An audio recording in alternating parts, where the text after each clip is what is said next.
Another plane full of Gazans arrived in Texas from Gaza this month. There are now several videos showing dozens, if not hundreds, of Gazans arriving in the U.S. in the last few weeks. Well, we don't want them. This is what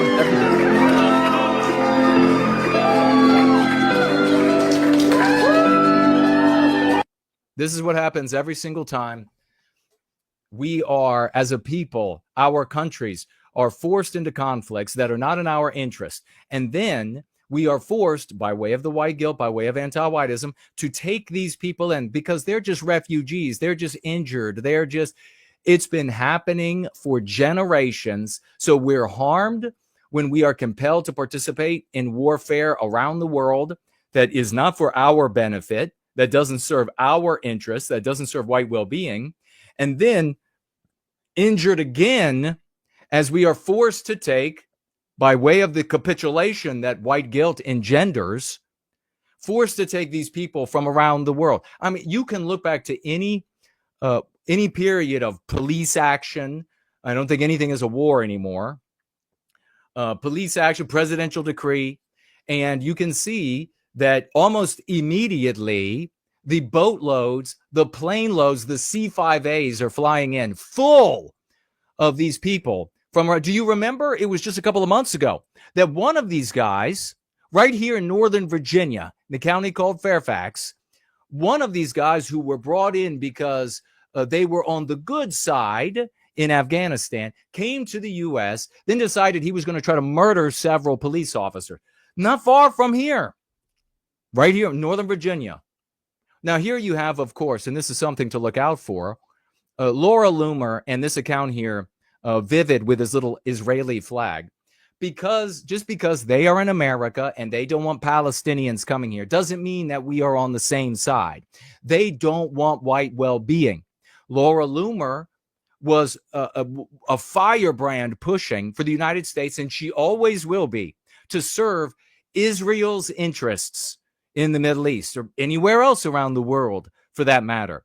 The fact that she also doesn't want the people that are being victimized by the Israelis in the United States doesn't mean she's an ally of ours, not even in the least. Trump cuts off medical visas from Gaza after Laura Loomer meltdown. Now, I want to point something else to about this that's really worth mentioning, and that is that take a look at this publication, Rolling Stone, CIA operation. Many say, I'm telling you what many say, when they have people to talk about to make popular, people like Laura Loomer, Nick Fuentes, they write about endlessly. That should concern you. They're never going to popularize something that is actually serving white well-being. They're never going to popularize the strategy that overcomes anti-whiteism, that circumvents it and supplants it with a new white positive morality.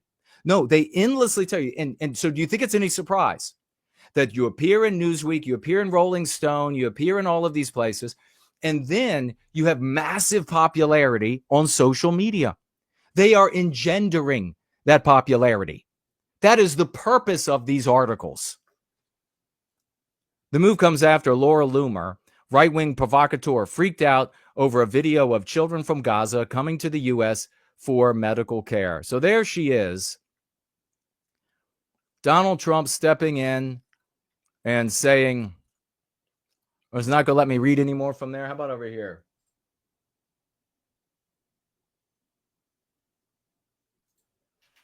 No, because we lost power. We lost the article. No big deal.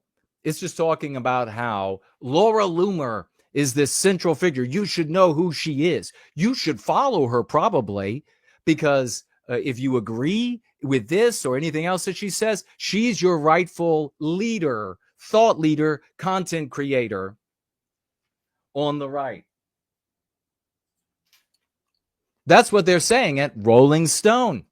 Many say a CIA outfit, or at least doing a lot of the CIA's work. Never forget, you can look back to all of the leaders who were installed Look back at these magazines, and you'll see that every single one of them wrote about those specific people. They don't write about people that they don't want you to follow. They write about the ones that they want you to follow for content leadership. So, yeah, Donald Trump, and of course, they take the opportunity to slander Trump in the article, but it's clear what they're up to. Newsweek, Rolling Stone, so many others. It's clear what they're up to. There she is. That's, if you're on the right, there's your content creator that you need to be following. Every one of these articles, whether it's Fuentes or Loomer or any of the others, every one of these articles, popularity climbs every time they're written up in these CIA outfits.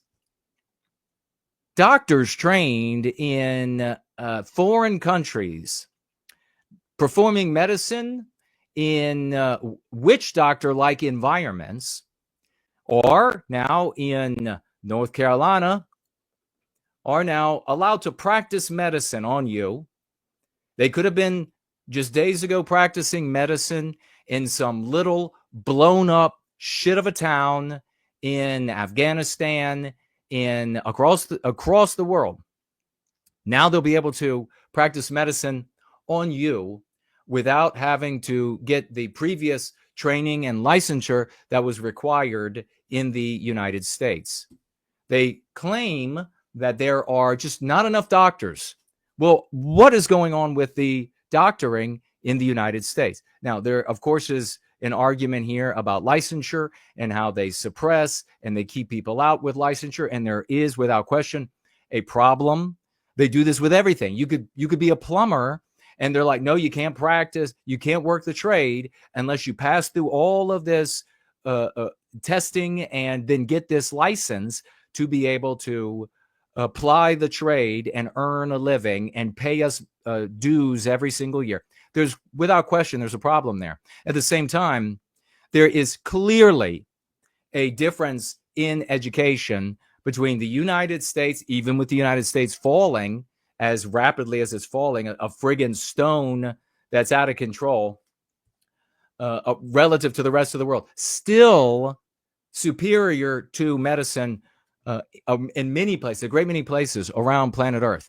And yet now they say, well, we are now, and just think about this too, by the way, they are passing people, and this has happened for well over 15 years ago, maybe nearly 20 years ago. What was that medical college in, California, I think, where, I think it was California, where the student body was almost entirely non-white, very few white people.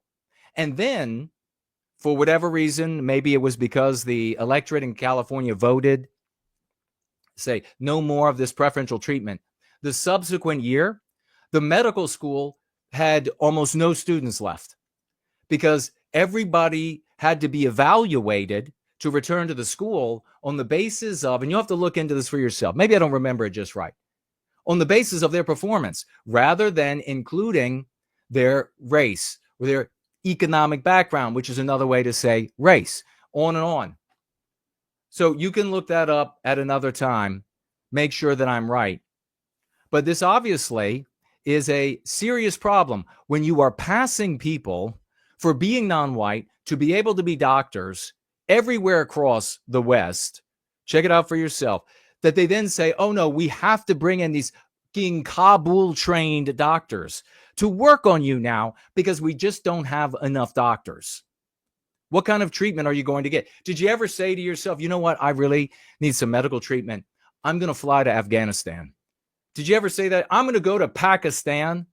I need some medical treatment. I need to see the doctor. I'm going to go to where I'm going to get good doctoring in Pakistan, Nepal. That's where I'm going to go. I'll bet they only let doctors who are non-white get away with that, says the great Fournall, without question, because this is all about white erasure. White people, you will not have a white doctor. You will not have, and he definitely won't be a male white doctor. You will not have, despite the fact that when you find a white male doctor that isn't anti-white, that didn't get through school because he submitted himself to a second-class citizen treatment and embraced anti-whiteism, because those doctors are going to be garbage. That kind of person is going to be garbage. The white male doctors that are good, that aren't radically anti-white, you can never get in to see them, because everybody knows when it comes right down to it, that's the person you want to go to. Same way with pilots. Everybody knows when it comes right down to it, you want some white guy in his 40s or 50s that has been flying forever and that is a total ace to be flying your ass through the skies. Everyone knows it.